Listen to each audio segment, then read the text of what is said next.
M. The Media Project.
It's an exciting evening here at the Are We Here Yet podcast studios. I'm your host, Scott M. Graves, and we are here in season 13, believe it or not, of the Are We Here Yet podcast. I have been doing this with this terrific group of guests that we've had over the last 5 years. It is a privilege to meet all these people, to know all these people, and to talk in all the great conversations we've had here on the Are We Here Yet podcast.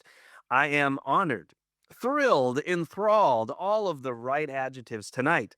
Those that are regular listeners know that it's been a while since we really went into the cultural scene and had an episode dedicated to one or more form of the arts, the fine and performing arts. And it was high time to go back to our roots and do that.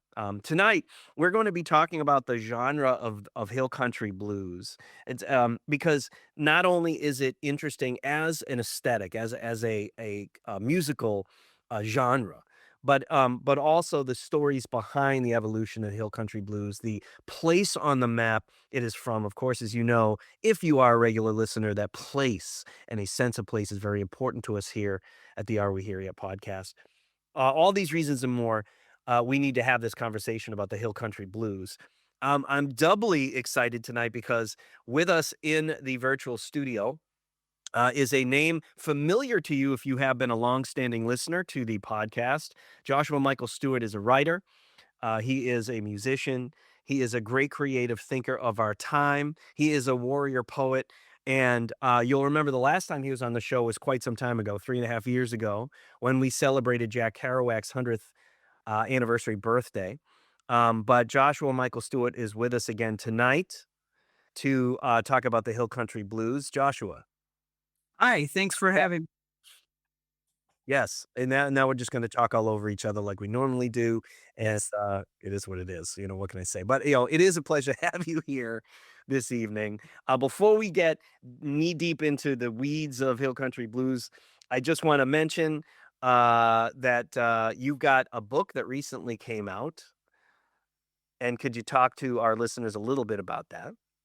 Yes, it is called Welcome Home, Russell Edson, and it is a prose poem and graphic novel hybrid.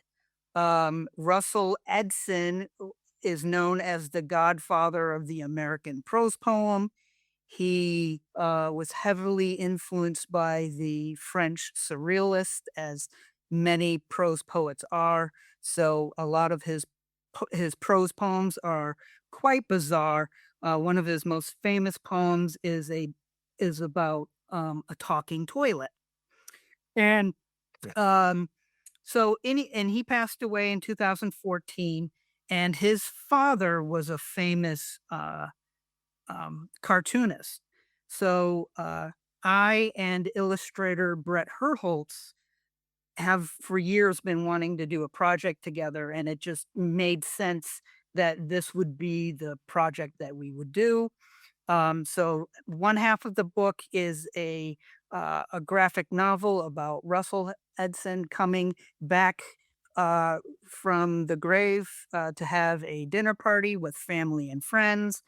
And anyone who knows Edson's work, can expect what would happen at a Russell Edson dinner party. And then the second half of the book is my own prose poems, flash fiction. And anyone can see that book, find that book and all my other books at my webpage, which is Joshua Michael Stewart author.com. Ooh, there it is. There it is. And it is a fantastic, creative work, by the way. Thank you. But I digest. Um, let's do some great storytelling. And one more thing for you, oh, great listeners.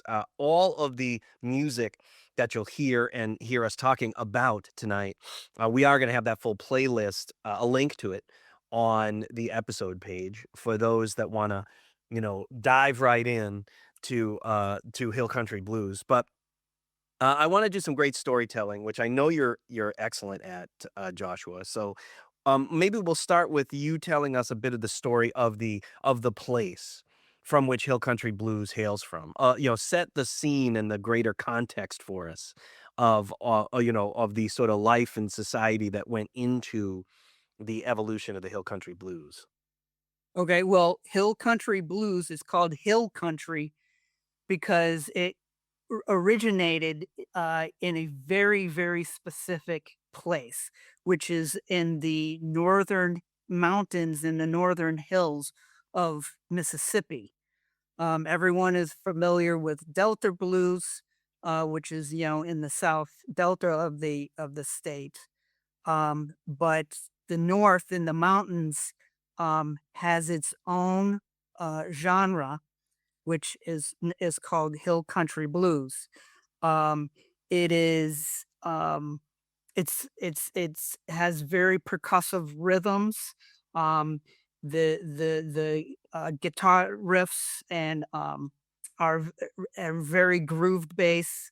It's also the rhythm of the guitars are they mimic drums actually, and they call it hypnotic boogie. Um, and Hill Country Blues is also um, influenced by the drum and fife bands, which That's are more or interesting. less like marching bands. So that also plays in it too. Um, it's actually considered like dance music because it was mostly played in, what would be known as juke joints, which for people who don't know what a juke joint is, it's more or less not only is it like a dive bar, but half the time it's like a dive bar in somebody's house. You would have like a house in the front or a bar in the front and then like living quarters in the back. Were people living in the hill country of northern Mississippi? Which is an awful lot like, frankly, northern Alabama. It's that whole part of the Deep South, the northern tier of those states. I mean, are they living like we think black people are living at the time, adjacent to the old plantations, sharecropping, and so forth? Or is the landscape because the landscape they're living on is different than that, right? It's not necessarily flat cotton country in the river bottom. No, it's That actually ain't well, the different. it in that area, it's known that, the soil is not good for agricultural, probably because, of the mountains, of the forests. I don't know if it's too rocky or too acidy. There is farming in that area, and there are people who work in the farming industry. Um, but there's also a lot of the lumber industry is there as well. Yeah, I'd imagine it's really a lot of lumber, right? Yeah. Right. So, yes, there is that. I love the idea of hypnotic boogie, and that and that's an apt sort of description when you're listening to the music. I also find it is it like a lot of other forms of American music that come from mountainous regions? What I mean by that is when we think of the old Appalachian music, Part of the a unique feature of a lot of music that comes to us from mountain people is the fact that because they're living in geographically isolated places, there's a certain I don't really know quite how to describe it, but I'll call it a purity to the music. In other words, if you listen to music that comes from, Scots Irish people that makes it into, the, North American Appalachians, and, 100 years later, that music is far less influenced by outside influences, partially because the people that are making that music are living in isolated places where they don't have contact with an ongoing, changing, discography, right? Or lexicon of a musical language. And I just wonder if there's an equivalent here. There's absolutely equivalent there. Even, the people like Mississippi Fred McDowell or R.L. Burnside or Junior Kimbrough, all these guys, they're known as the masters of hill country blues, but they're not rock stars or anything like that. They're just regular guys. Um, I think R.L. Burnside still, even when he was, um, still, even when he was popular, he was still working for like John Deere or one of the few local companies. So when we say popularity, right, we're talking about a regional popularity, not millions of people he's on the tip of their tongue, and Right, right, an right, a an equivalent in blues, like, the blues that comes north from the Delta makes it to places like Chicago, St. Louis, and then is, like, popular music in the mid part of the 20th century is not, nor is it like the very pop-oriented early blues of the 19 teens, right, which is mostly female-led groups, lots of horns, right. totally not even what modern Americans think of when they even think of the blues, but yet that's the first this is this it and listening to it is totally different from all the other subcategories of blues. Right, it's very minimalist. Um, it's not uncommon to have a song that has one chord throughout the whole thing, Yeah, and it's just a, what do you call it? Sort of like a drone. it's a drone, yeah, it's Right, exactly what it is, yeah. So right. before we move on with more, dialogue here, maybe we wanna play, our first example. What are you gonna play for us? Well, the I think the best example is R.L. Burnside, and I'll play his probably his most famous song, which is called "Jumper Hanging Out on the Line," and here it goes.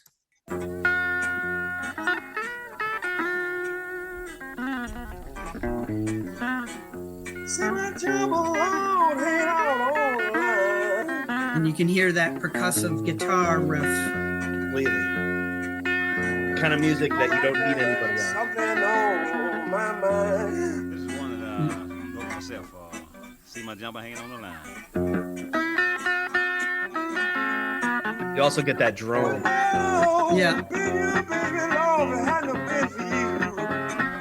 And I believe like this song it's just an E flat like throughout the whole thing. I think there's one modulation in the whole thing. Other than that, it's just E flat or F actually. He's in F.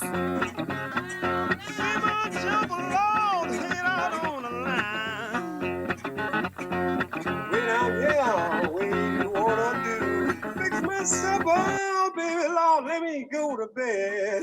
You get the impression that the feeling that this music is, is the music that was being played by the very first people who settled that part of the world. Yes. Well, you know It's white lightning. the groove, the rhythm, it comes from the influence of the fife and drum bands, but it's also comes from the polyrhythms of West Africa.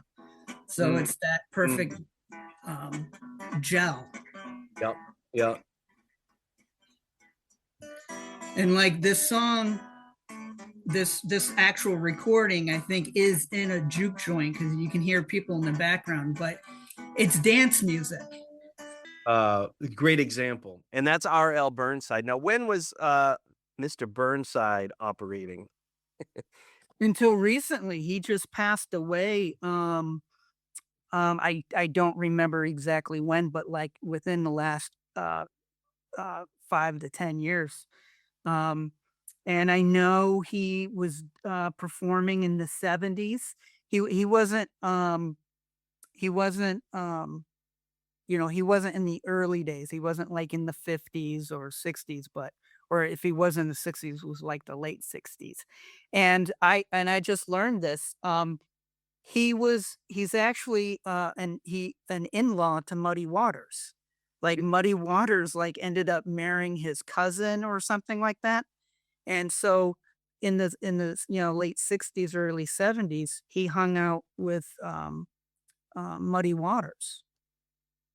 Wow, that's remarkable. Right. And he went to Chicago for a while. He has that I mean we can do a whole show on just R.L. Burnside. He went to New York, I'm sorry, to Chicago, and his father and his uncle and his brother um went with him, and in an 8-month period his father, his uncle, and 3 of his brothers were murdered in You're Chicago. kidding. That sounds like not the murder part, but the although I guess it could be part of it too. It sounds like a great migration story. It sounds like they left, like so many others did, left Right. to see. Well, I'm not too sure if he I'm not too sure what the influence of Muddy Waters was, but I mean, he did say he used to go to Muddy Waters' house and, listen to music and, trade songs and stuff. So and obviously Muddy went to Chicago, so maybe Muddy was like, you should come up here. But after, he had 5 of his family members get killed in Chicago, and he was like, he still doesn't know what actually happened. Oh my. Um, so and then he went back to Oxford, Mississippi, and in that area, which is northern Mississippi, and he never left after that. What a story. Yeah. Story. Um, so, now in the earliest, genre of blues to hit, and I mentioned it just a moment ago, um, the industry, it's really the first big record industry hit, right? They're selling blues records. And what it is that they're really selling is predominantly female stars, Ma Rainey, Bessie Smith. Bessie Smith, right? And the like. And not that sort of like sitting on the front porch, really, almost tribal kind of blues. And Right. not hill country like we're listening to here, but very urban, horn dance band oriented kind of blues. Body lyrics, the whole 9 yards. And so women were really taking the lead, right, in that particular genre. Is there an equivalent in the hill country? What is it for both male and female stars, right? You were talking about music that's played in basically you're almost describing what would be in a place like New York or Chicago rent parties, right? Right. The joint is in my front parlor. I'm making extra money on a Saturday night, right? Right. I just wonder, like, is this the domain of just, guys or, are women a big part of making this music too? Because conversely, it feels like this is also probably the music that like you're making in barns.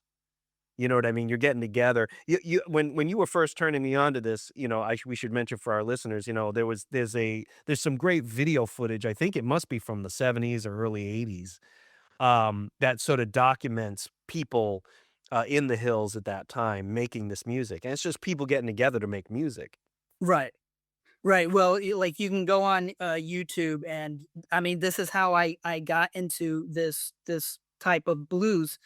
There's a very famous clip of R.L. Burnside um, playing the song that we just shared, and I can't remember how I stumbled on it, but that's how I that video is what got me into it.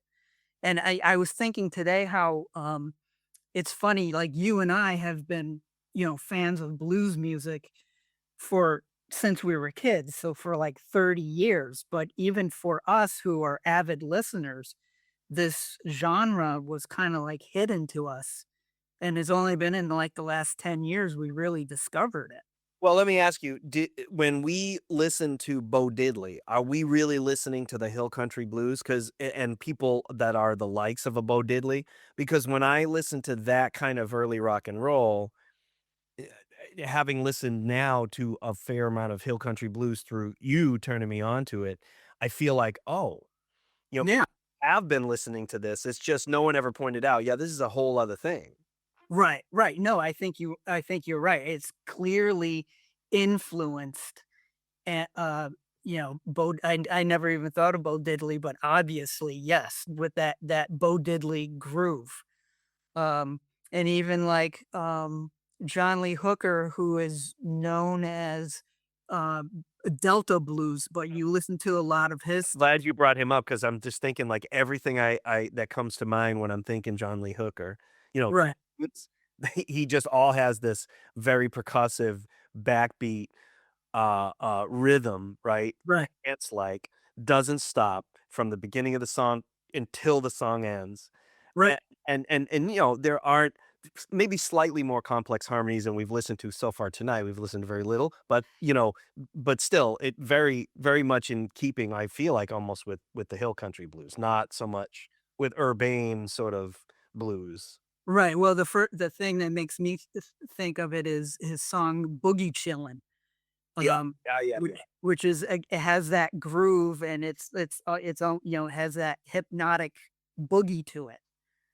But to answer your question, like everything else, it's male dominated. But there are um, there are a few women out there who have made their name as hill country blues singers, such as Rosalie Hill, and probably most famously Jessie Mae Hemphill.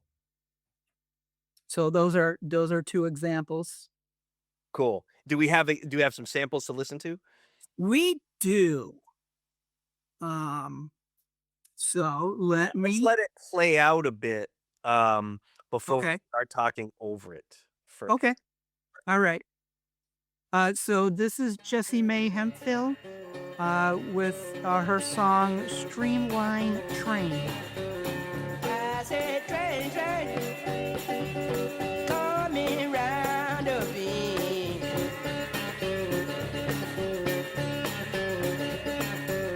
I said, train, coming round a bend. Says I hope and I pray, yeah, bring my baby back in.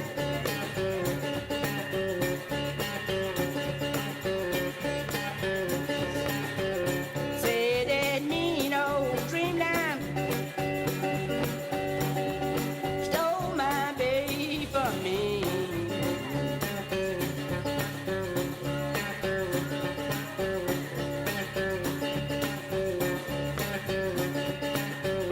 Say that mean old dreamland stole my baby from me.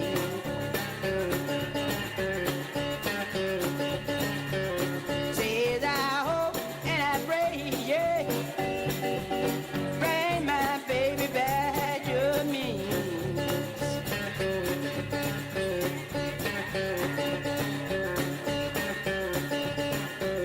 Say that mean old dreamland sure will trouble your mind. It comes to mind now. That tune, by the way, Train Train.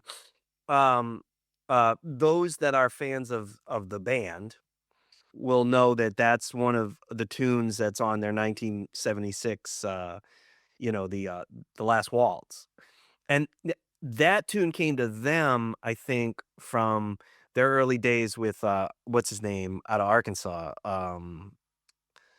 Oh man, You're not talking about Bob Dylan. No. Before Bob Dylan, who were they playing with in Canada? Oh, I have no idea. Well, I'm embarrassing myself now because I am a fan of Ronnie Hawkins band, right? And Okay.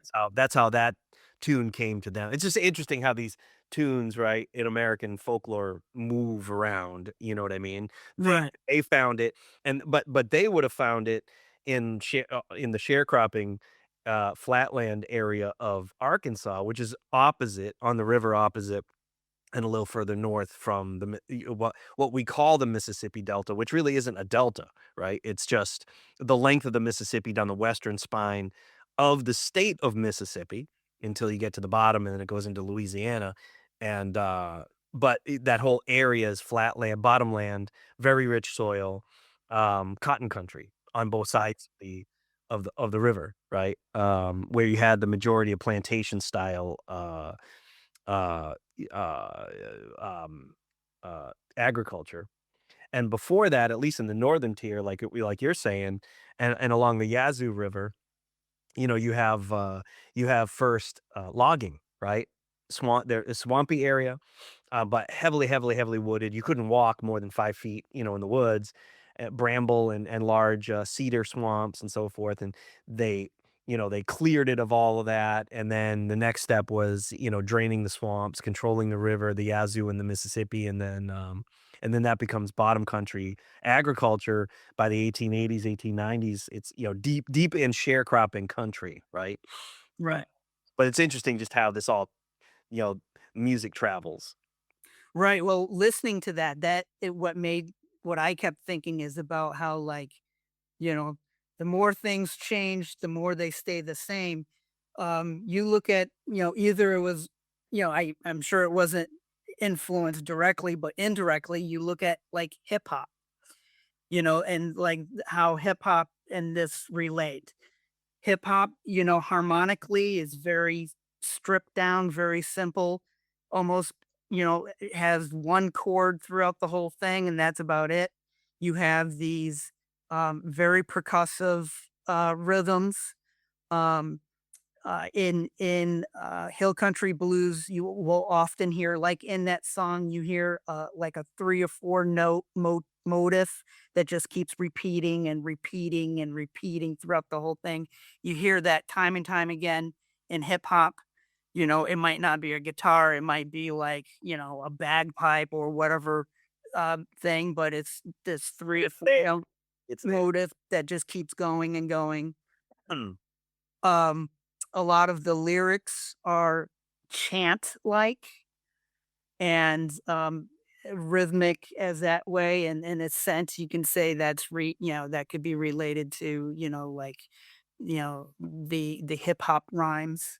It's that tradition of the griot, the storyteller, Right. the oral tradition that's melismatic, right? Partially to remember it, right? Because it's orally being passed down from one griot to the next generation to the next generation. It's the story of the people. Yeah. Right. You know, yeah, it's just great stuff. Um, this, you mentioned as we continue to kind of talk a bit about just influences and where the music went, as it left and entered the greater American musical diaspora. But this idea of the drum and fife being a heavy influence, and you really, by the way, folks, see this. We'll reference the videos on YouTube too, so that people can really get a sense for that because it's really interesting. Um, did that come to the hill country during the war? And of course, I mean the war between the states, the Civil War. How did drum and fife music, something that we don't necessarily relate right away in our minds, especially white America doesn't relate in their minds to African Americans. How does that become an early influence of hill country blues? To be honest, I mean, it did, the drum and fife bands did come, or, during the Civil War. And, I think the drum and fife bands influenced the blues artists, just like how the marching bands influenced early jazz in New Orleans. Because prior to the recording industry and uh, prior to the blues and all that, popular music was the marching bands and the drum and fife bands, and they were also community um, clubs that people can belong to. Well, hell, that would have been malicious, you know? Right, right. Well, yes, and then there's the military participation and all that as well. Um, what I find most interesting about that is, when we talk about how music influences other music, it's always seemed to be linear. The blues influenced country and rock and roll, but we never talk about how like country or rock and roll influenced the blues. And it doesn't go all one way.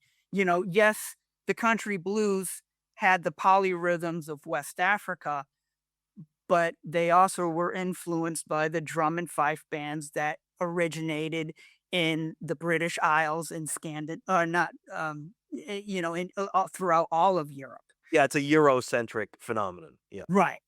But you also got even the stories within um the blues structure and the song structure, not just the rhythm, but the strong song structure are heavily influenced by the ballads that came from Ireland and like the murder ballads from the British Isles and Scandinavia. I mean, every other blues song is about a guy who shoots his wife. Right. You Well, I just killed somebody who was messing with my wife, and Right. now I'm on the road. Right. And if that's not a murder ballad, I don't know what is. And that's where it came. So everything is influencing everything else. Yeah, I want to say that it's the and then I'll let you finish your thought. I thought you were done, and then you were going to say something else.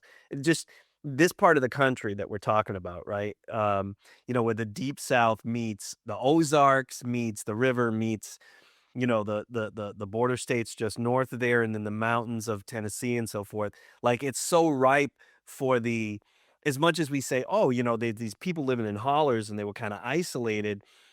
That doesn't tell the whole story, does it? Because there's so much.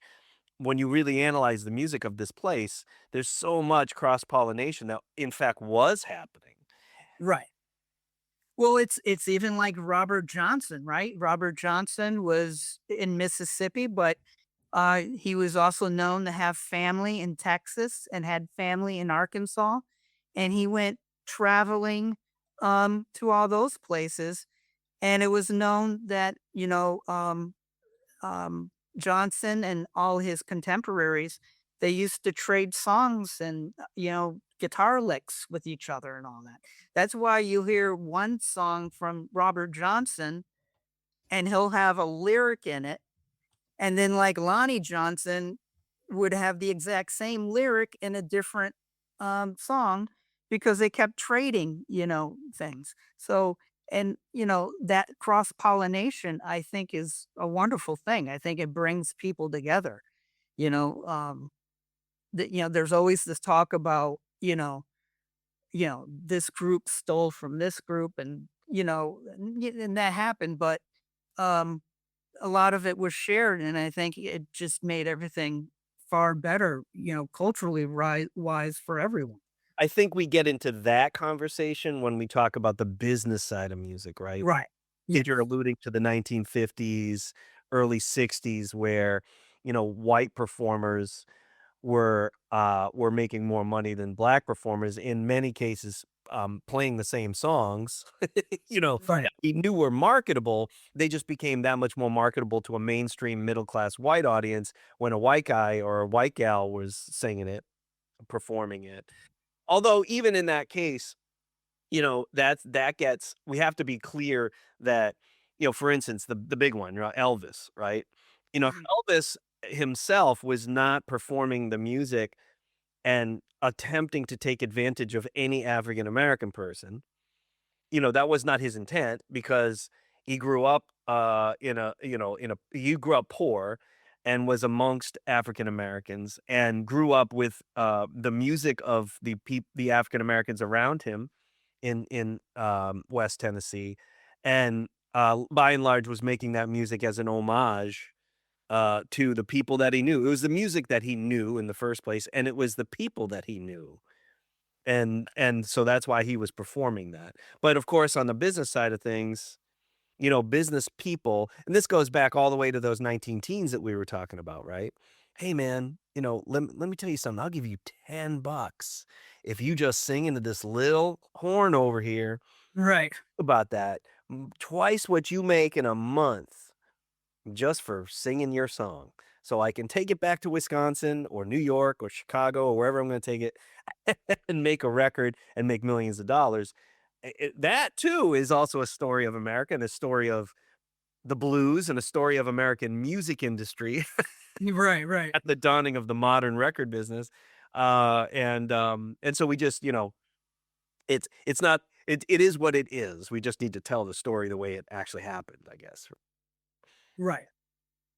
So speaking of, so the hill country blues, so we've already sort of touched upon how it's affected the greater musical diaspora in America and how it kind of made its way around, right? Likely through, you know, the Great Migration for one, but take us to the present time, right? Where is hill country blues today? Because it seems like it's everywhere, and it's not exactly to say it's hiding in plain sight is really not accurate, I think. But how would you characterize it? I really think hill country blues is now, when I say popular, I'm talking by like, you know, it's still a very small population of people who, you know, a fan base. It's still a very small fan base. Saying Bad Bunny's probably not going to do a hill country blues tune at Right. 60.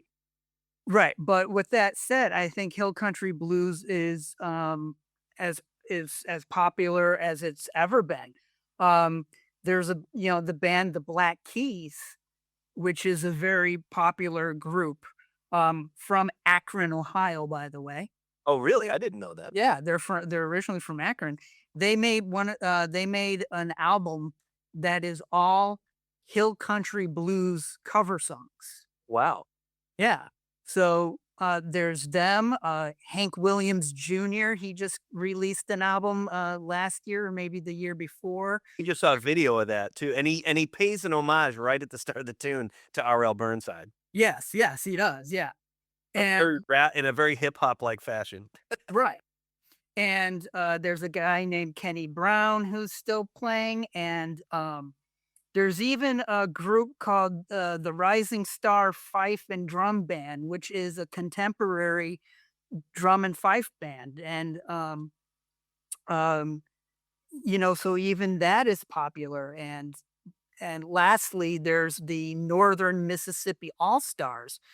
And their songs, it's still hill country blues, but it also has like this contemporary pop sound to it as well. Interesting. Well, it's been far too long. We have to play another musical settee here. So what are you going to play for us next? Well, I think since I just mentioned them, I think I will play the North Mississippi All-Stars. Very cool. All right. What's the name of this tune? This tune is called, when I can find it. And again, for our listeners, we're going to have the complete discography that my good man Joshua Michael Stewart has put together.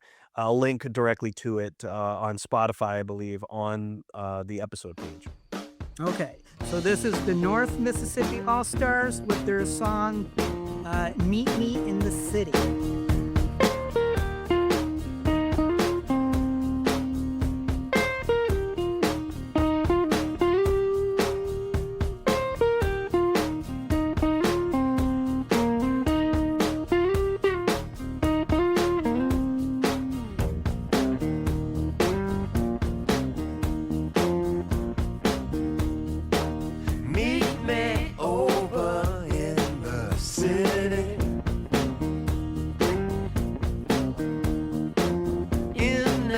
and everything's so fine. We'll get together, oh yes we will, girl. Oh yes we will. We'll make everything alright now, honey, don't. Oh, honey, don't.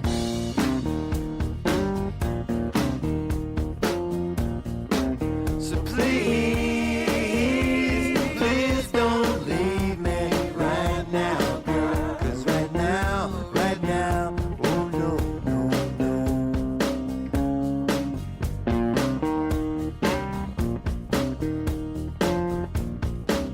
You got me, baby. You got me, girl. You got me where you want me. Oh, oh, oh, oh, yeah. Now, girl, I know you are satisfied, babe. So please, please don't leave me right now, girl. 'Cause right now, oh no, no, no.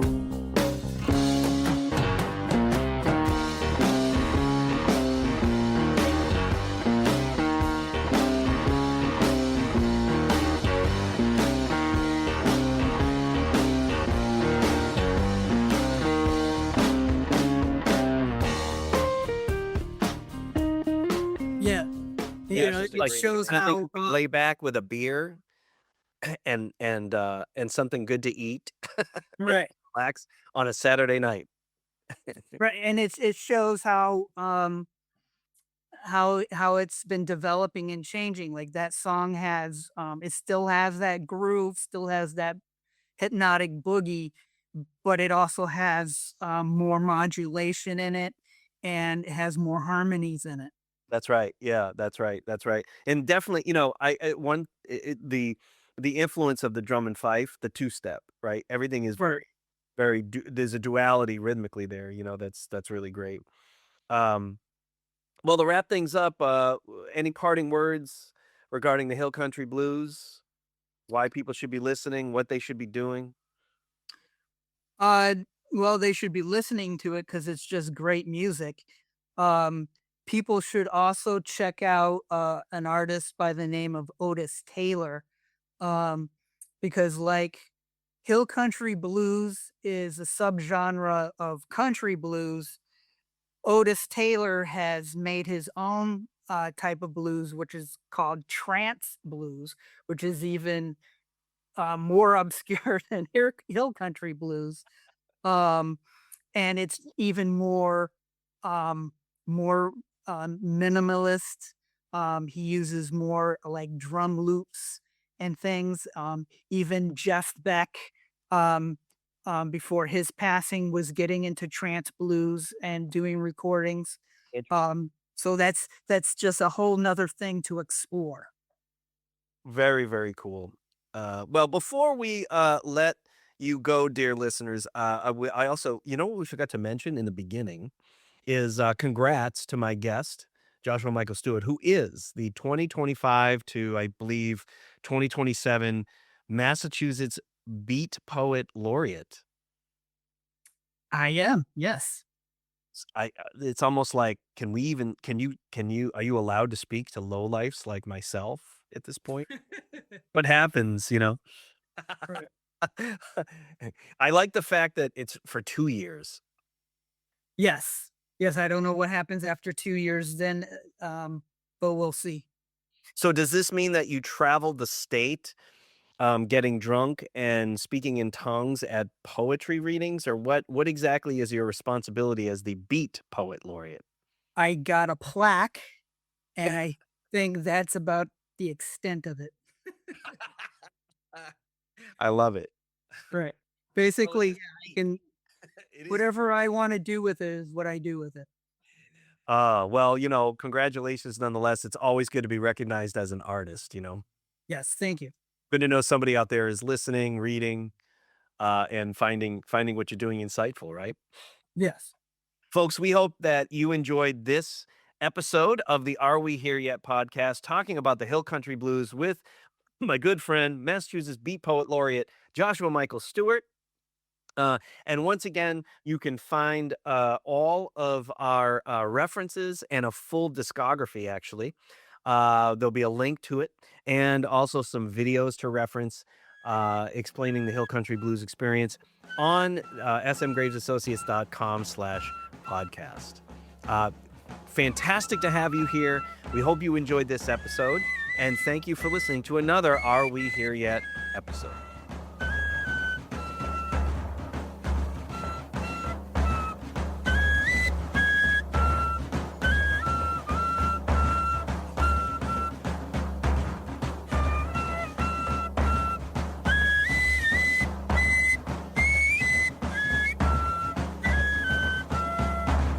Glory, glory, hallelujah. When I lay my burden down, Lord. Burden down, Lord.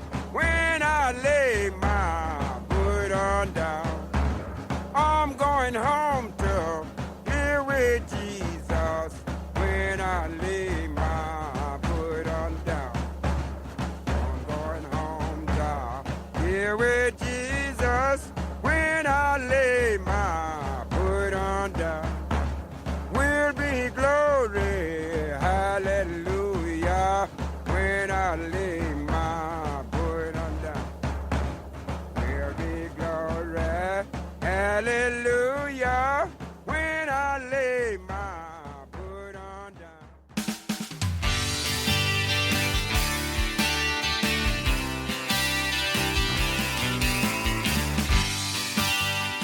SMG's Are We Here Yet podcast is a production of M the Media Project and SM Graves Associates.